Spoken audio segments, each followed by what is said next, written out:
Picture yourself walking into a Roman public bathroom where dozens of people sit side by side on marble benches, chatting about politics while sharing the same sponge on a stick to clean themselves.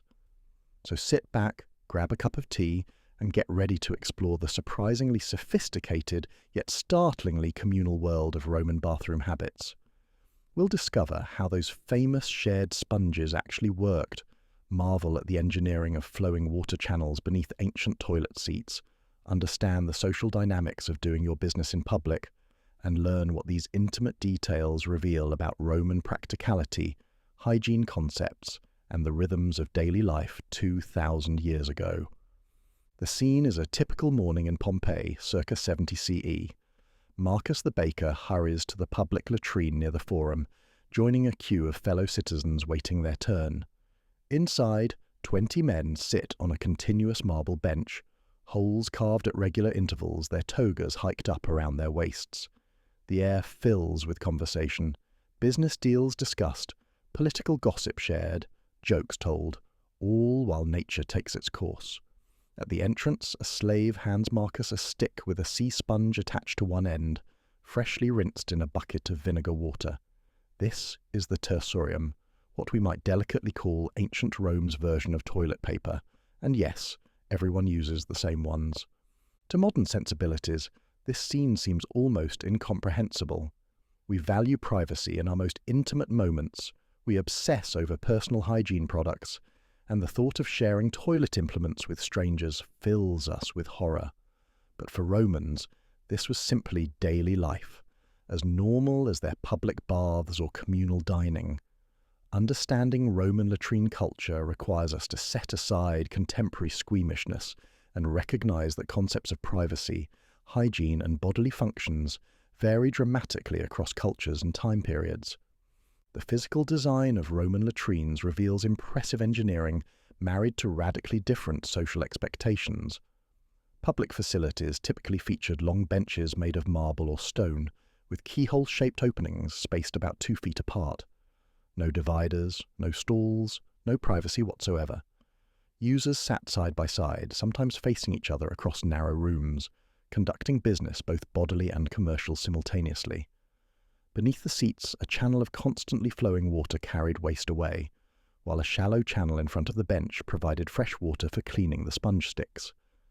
The famous tersorium or spongia deserves detailed examination. These were literally sea sponges, harvested from the Mediterranean, attached to wooden sticks about a foot long.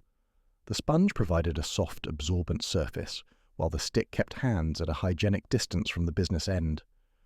Users would clean themselves, then rinse the sponge in the channel of flowing water at their feet, or in buckets of water mixed with vinegar or salt. The cleaned sponge would then be available for the next person. The communal nature of these sponges strikes modern people as horrifyingly unsanitary, but Romans approached hygiene differently. They believed running water and vinegar provided adequate cleaning. The acidic properties of vinegar do have some antimicrobial effects, though hardly sufficient by modern standards. Salt water, another common cleaning agent, provided similar minimal disinfection. Some facilities may have had multiple sponges available, allowing used ones to soak while others were in service, but the fundamental sharing remained. Archaeological evidence from sites like Pompeii, Herculaneum, and Ostia provides remarkable insights into latrine design and use. In Pompeii alone, archaeologists have identified over 60 latrines, ranging from simple single-seat facilities in private homes to elaborate public installations. The public latrine near the Forum could accommodate 20 people simultaneously, with marble seats worn smooth by countless Roman bottoms. Graffiti on the walls provides unexpected historical documentation, crude jokes, political slogans, and philosophical musings, all scrawled by people passing time during their daily constitutional. The water supply system represents Roman engineering at its finest. Major public latrines connected directly to the aqueduct system, ensuring constant fresh water flow. The main channel beneath the seats required significant water volume to carry waste effectively, while the foot-level channel needed gentler flow for sponge rinsing. Engineers calculated precise gradients to maintain proper flow rates without overflow or backup. Many latrines connected to the Cloaca Maxima, Rome's great sewer, though smaller cities had their own drainage systems. The social dynamics of Roman latrines fascinate modern researchers. These spaces functioned as informal gathering places, similar to public baths, but with obviously different purposes. Men of various social classes mingled, though the wealthy might send slaves ahead to warm, cold marble seats in winter. Business deals were negotiated, political alliances formed, gossip exchanged, all while performing natural functions. The lack of privacy didn't indicate lack of modesty. Romans simply drew their modesty lines differently than we do. Class distinctions manifested even in toilet habits. Wealthy Romans had private latrines in their homes, usually simple seats over cesspit, or connected to sewers in larger cities. These private facilities offered convenience but not necessarily privacy. Slaves attended their masters even there. The middle classes might have chamber pots in their apartments, emptied by slaves or themselves into public facilities or designated collection points. The poor relied entirely on public latrines or, less pleasantly, used large ceramic jars placed on street corners for quick relief. The placement of latrines followed urban planning logic. Major facilities clustered near markets, forums, theatres and baths, anywhere large crowds gathered. Smaller neighbourhood latrines served residential areas. Some establishments charged entrance fees, usually just a quadrins, quarter of an as, giving us the expression to spend a penny. Free facilities existed, but were often less well maintained. The fee-charging latrines employed attendants who maintained cleanliness, provided sponges, and ensured water flow continued properly. Health implications of Roman toilet practices concern modern medical professionals. The communal sponges undoubtedly spread intestinal parasites and bacterial infections. Archaeological analysis of ancient feces, yes, that's a real field called paleoparasitology, reveals widespread infection with whipworm, roundworm, and other parasites. The flowing water removed visible waste but couldn't eliminate microscopic pathogens. Dysentery, typhoid, and other waterborne diseases probably spread through latrine use, though Romans wouldn't have understood the connection. Roman medical writers occasionally discussed hygiene, but their understanding differed vastly from modern germ theory. They believed bad air, miasma, caused disease, not microscopic organisms. Keeping latrines well ventilated mattered more to them than disinfecting sponges. Some physicians recommended particular positions or times of day for defecation, based on humoral theories rather than hygiene concerns. The idea that invisible creatures on shared sponges might cause illness would have seemed absurd to Roman minds. The contrast with other ancient civilizations proves instructive. Greeks had similar public latrines but less elaborate water systems. Egyptian toilet facilities were often simple holes over sand pits with no water flushing. Chinese dynasties developed sophisticated private toilets, but less emphasis on public facilities. The Indus Valley civilization actually predated Rome in developing water-flush toilets, but their systems didn't survive to influence later cultures. Rome's combination of engineering excellence and public provision remained unique in the ancient world. Gender segregation in latrines followed complex patterns. Some facilities were men only, others had separate sections for women, and some smaller neighborhood latrines served both sexes at different times. Women faced additional challenges. Their clothing was more cumbersome, and social expectations limited their movement in public spaces. Many women preferred using chamber pots at home rather than navigating public facilities. When they did use public latrines, they often went in groups for safety and social support. The Roman military installed latrines in every permanent camp, following standardized designs that archaeologists can identify across the empire. These military latrines often featured longer benches accommodating entire contubernium, 8-man tent groups simultaneously. The shared experience of using latrines reinforced unit cohesion. Soldiers who defecated together, fought together, as crude Roman military sayings suggested. Temporary camps had simpler trench latrines, but still with running water where possible. Latrine duty formed part of military punishment details. Soldiers who committed minor infractions found themselves cleaning latrines, maintaining water flow, or disposing of waste from temporary facilities. This unpleasant duty reinforced discipline while ensuring essential sanitation services continued. The centurion's vine staff might encourage reluctant latrine cleaners to thoroughness, as military hygiene directly affected unit health and combat readiness. Religious and superstitious beliefs surrounded latrine use. Romans recognized these as liminal spaces where the boundary between clean and unclean, civilization and chaos became permeable. They placed shrines to Fortuna, goddess of luck, in many latrines, seeking protection during vulnerable moments. Some latrines featured paintings of Fortuna or crude phallic symbols to ward off evil. The goddess Cloacina, originally Etruscan but adopted by Rome, presided over sewers and received prayers from those seeking smooth bodily functions. The vocabulary Romans used for toilets and bodily functions reveals cultural attitudes. They had dozens of euphemisms, from the polite to seek a place of easement to extremely crude terms preserved in graffiti. Medical texts used clinical language, while satirists like Martial employed toilet humour as social commentary. The variety of terms suggests Romans discussed these matters more openly than many later European cultures, though still with linguistic boundaries between polite and vulgar expression. Economic aspects of latrine management prove surprisingly complex. Maintaining public facilities required significant investment: water supply, cleaning staff, repairs, sponge replacement. Some cities funded latrines through general taxes, others through specific toilet taxes or fee collection. Entrepreneurs sometimes built and operated latrines as businesses, recovering costs through entrance fees, and sometimes selling collected urine to fullers who used it in cloth processing. Yes, Roman urine was a valuable commodity, creating an entire economic ecosystem around human waste. The fuller's use of urine connects to broader Roman recycling practices. Urine's ammonia content made it excellent for cleaning and setting dyes. Public urinals, essentially large jars, collected urine specifically for industrial use. Emperor Vespasian famously taxed urine collection, responding to critics with pecunia non olet, money doesn't smell. This practical approach to waste as a resource rather than mere disposal characterizes Roman efficiency and their unsentimental attitude toward bodily functions. Architecture influenced latrine experience significantly. Better facilities featured high ceilings for ventilation, windows for natural light, and sometimes heated floors in winter.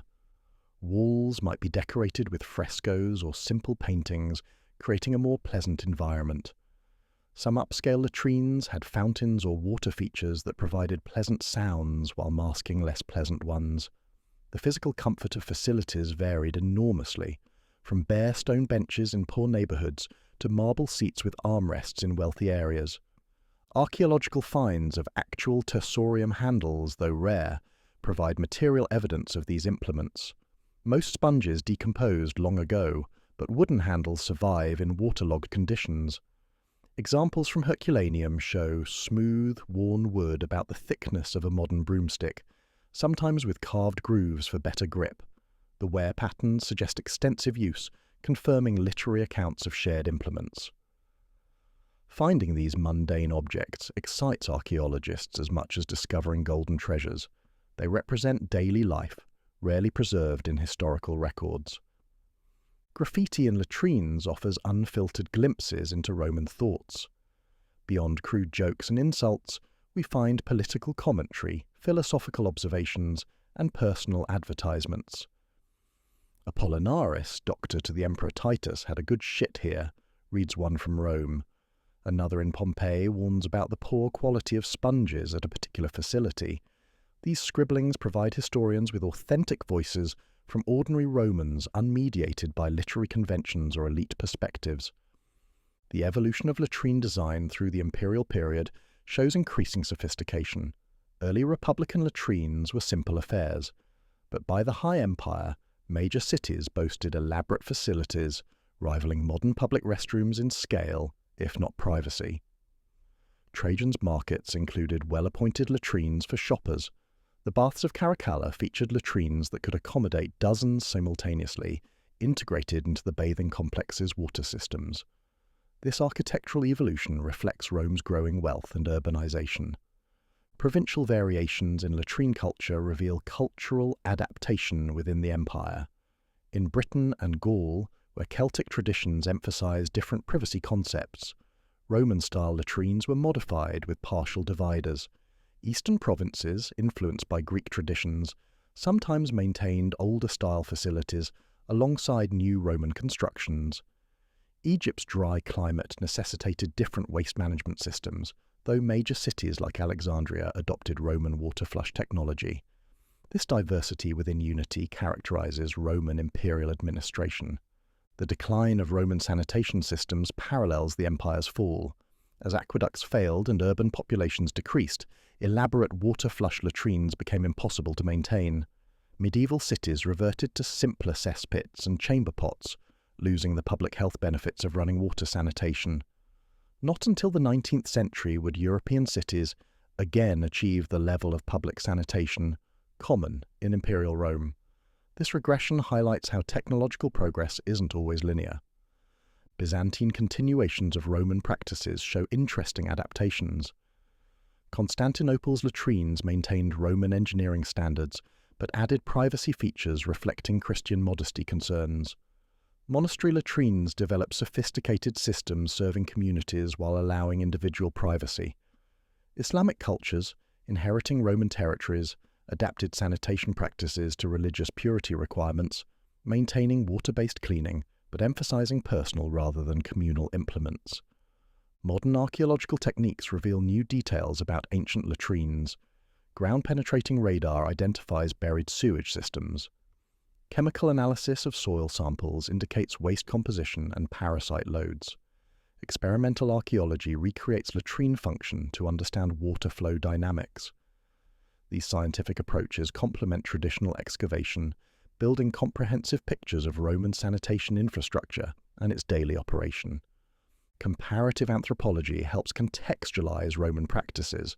Many cultures worldwide developed communal toilet facilities, medieval castle garderobes, Chinese public toilets, Japanese sento baths with attached facilities. The specific Roman combination of engineering sophistication, public provision, and social openness remains distinctive but not entirely unique. Understanding this broader context helps us avoid viewing Roman practices as simply primitive or bizarre.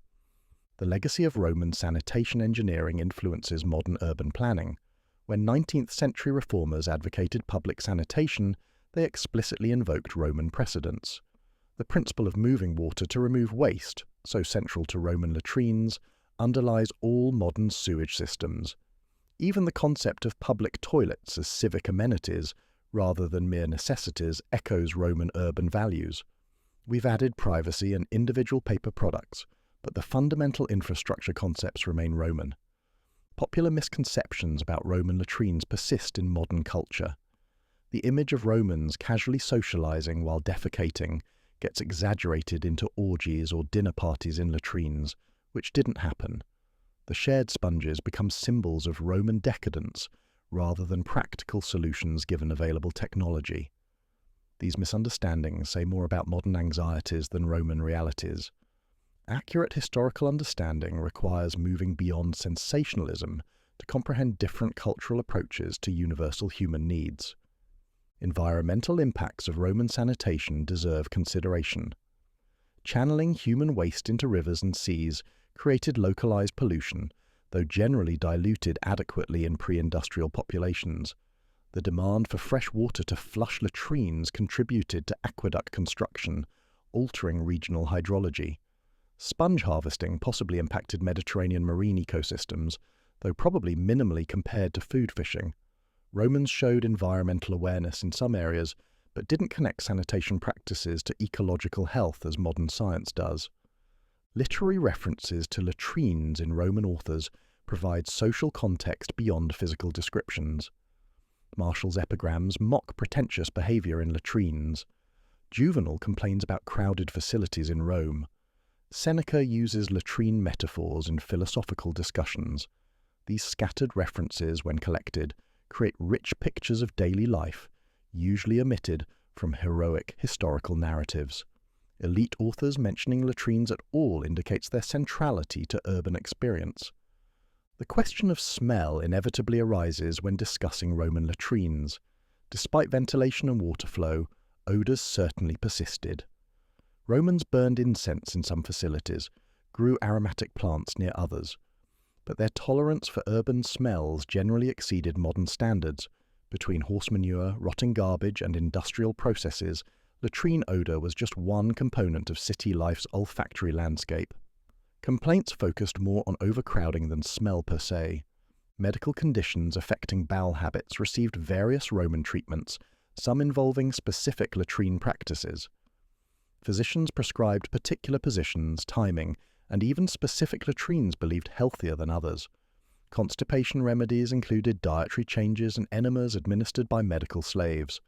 Diarrhea, extremely dangerous in an era before rehydration therapy, prompted prayers to healing gods and offerings at latrine shrines.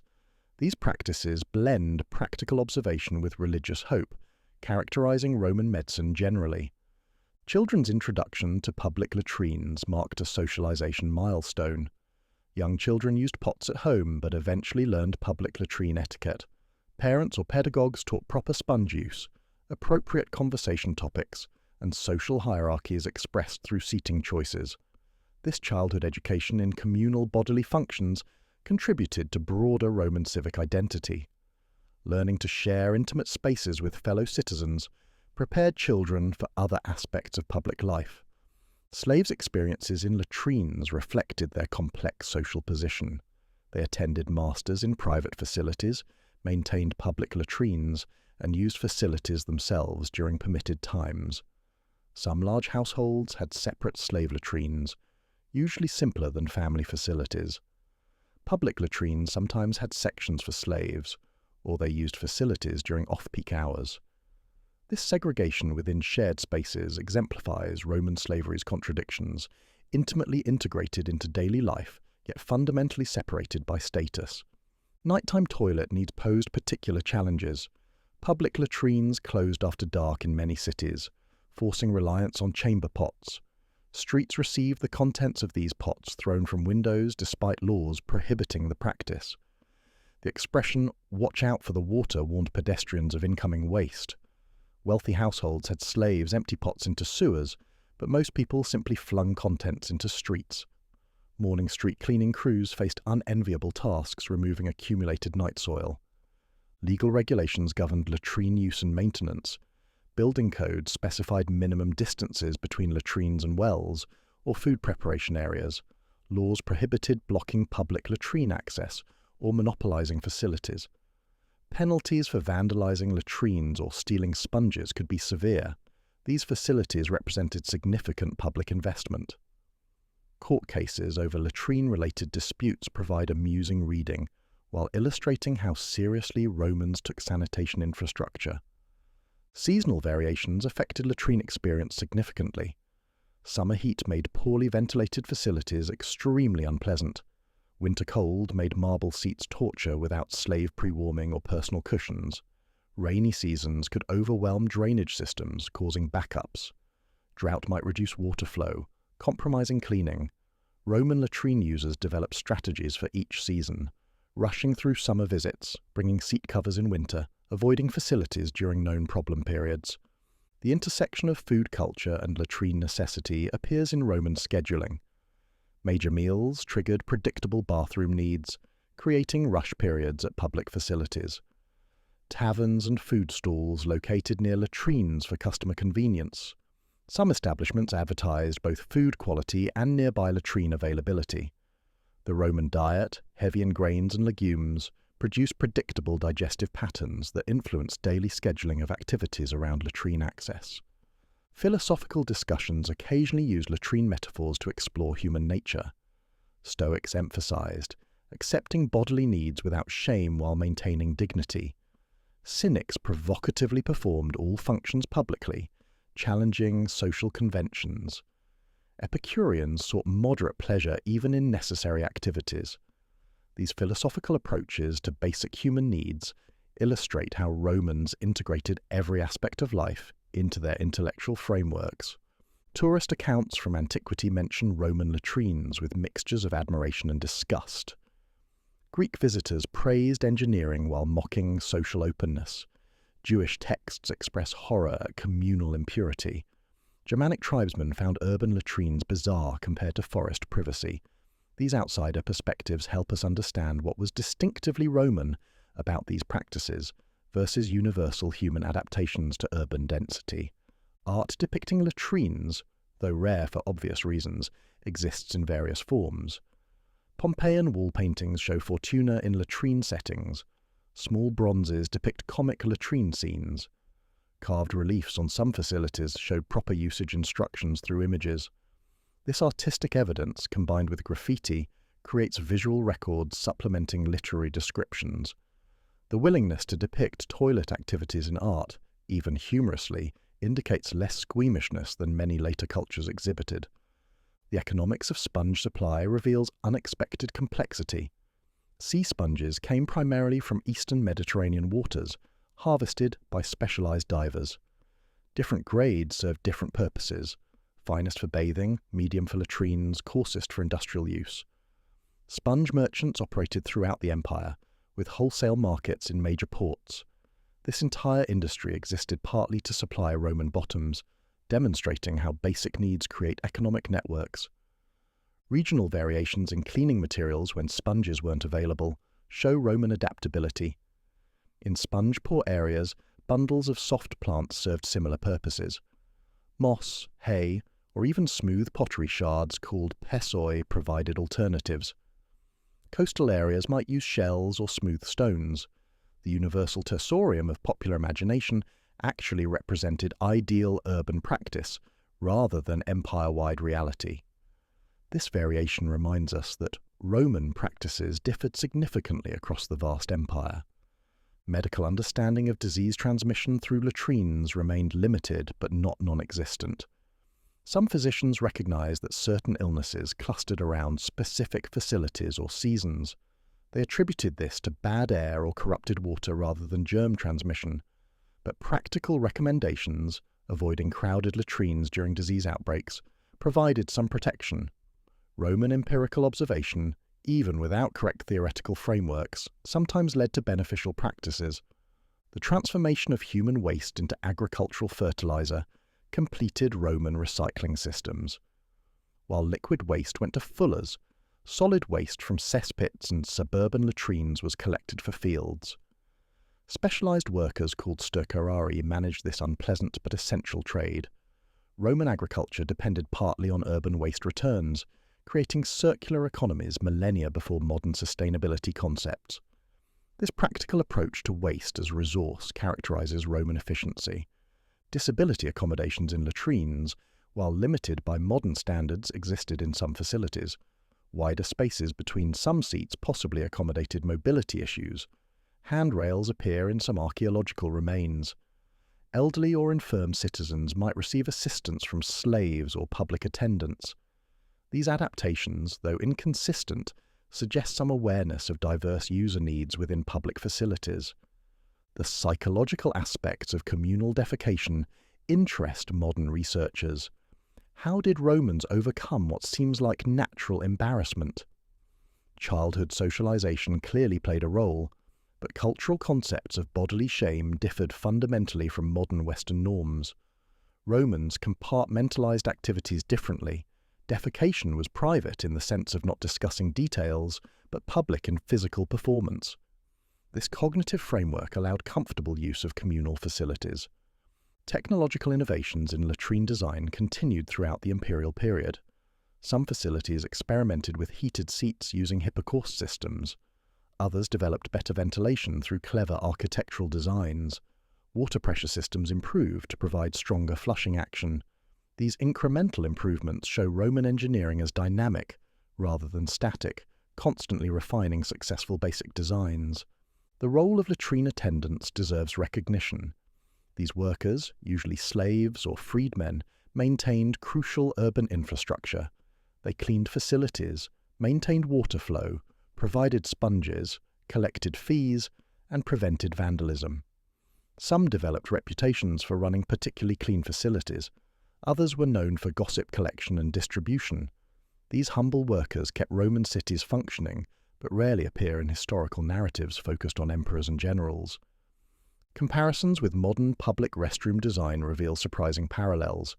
Romans faced similar challenges, balancing privacy with security, maintaining cleanliness with heavy use, providing adequate capacity during peak times. Their solutions differed in emphasizing water flow over chemical disinfectants, communal over individual implements, and social interaction over privacy. But fundamental design principles, accessibility, durability, maintainability, remain constant across millennia. The sensory experience of Roman latrines engaged all senses unpleasantly by modern standards. Beyond obvious smells, sounds of flowing water, echoing conversations, and bodily functions created cacophonous environments. Touch involved cold stone, wet sponges, and unavoidable proximity to others. Visual elements ranged from architectural beauty to human ugliness. Taste, thankfully, remained uninvolved unless one counts the vinegar smell from cleaning buckets. This multisensory assault required psychological adaptation modern people rarely develop.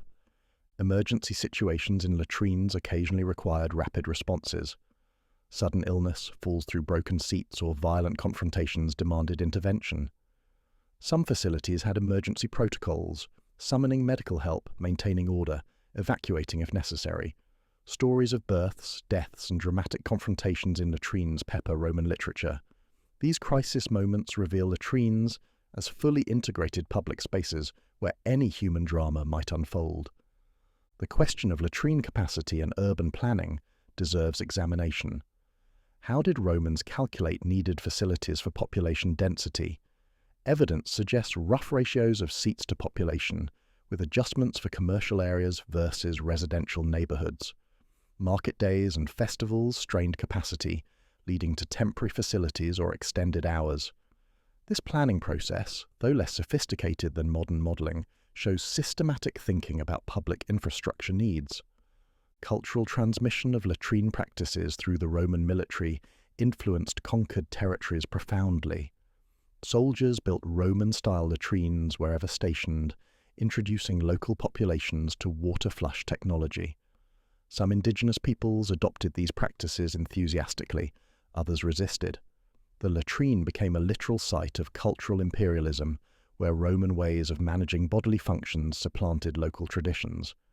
This transmission wasn't always permanent. Many regions reverted to previous practices after Roman withdrawal. The final days of functioning Roman latrines in various cities tell poignant stories of urban decline. As aqueducts failed, elaborate facilities became unusable. Citizens reverted to chamber pots and cesspits. Former latrines became shelters for homeless populations or storage spaces. The transformation of these social spaces into ruins parallels broader imperial collapse.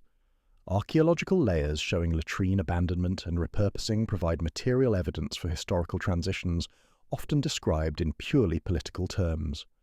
Modern revival of interest in Roman latrines reflects contemporary concerns about public health, sustainability, and urban planning. Scholars study Roman water management for lessons applicable to water-scarce regions. Public health researchers examine disease transmission in communal settings. Urban planners consider how public facilities shape social interaction. This practical application of ancient knowledge demonstrates history's relevance beyond mere antiquarian interest. Conservation challenges for excavated latrines require innovative solutions. Exposed to air after centuries underground, stone deteriorates rapidly. Water systems that once flowed continuously now stand dry and fragile. Tourist interest must be balanced with preservation needs. Some sites recreate functioning water flow for demonstration. Others use virtual reality to show original operation. These conservation efforts ensure future generations can study these humble but important structures. The humour Romans found in latrine situations humanizes them across millennia. Jokes about noise, smell, and awkward encounters appear throughout Latin literature. Comic poets exploited latrine settings for slapstick scenarios. Even philosophical writers acknowledged the comedy inherent in human bodily needs. This ability to laugh at universal experiences creates connections between ancient Romans and modern people more effectively than accounts of battles or political intrigue. As we conclude this journey through Roman latrine culture, several key insights emerge. First, Roman sanitation engineering represented remarkable technical achievement, providing public health benefits unmatched until modern times. The system of flowing water, drainage, and public access created relatively hygienic urban environments despite communal implements. Second, the social aspects of Roman latrines reveal fundamental differences in privacy concepts, bodily shame, and public behaviour. What seems bizarre to us was normal to them, reminding us that cultural norms are learned, not natural.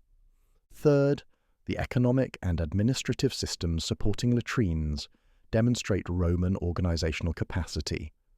From sponge importation to waste recycling, from fee collection to maintenance staffing, latrines required complex management. This infrastructure investment shows Roman commitment to urban amenities as public goods. Fourth, the democratic nature of bodily functions created spaces where social hierarchies temporarily relaxed. Senators and slaves used the same facilities, if not always simultaneously. This levelling aspect of latrines provided unique social mixing opportunities. Fifth, studying Roman latrines challenges us to think about contemporary sanitation assumptions.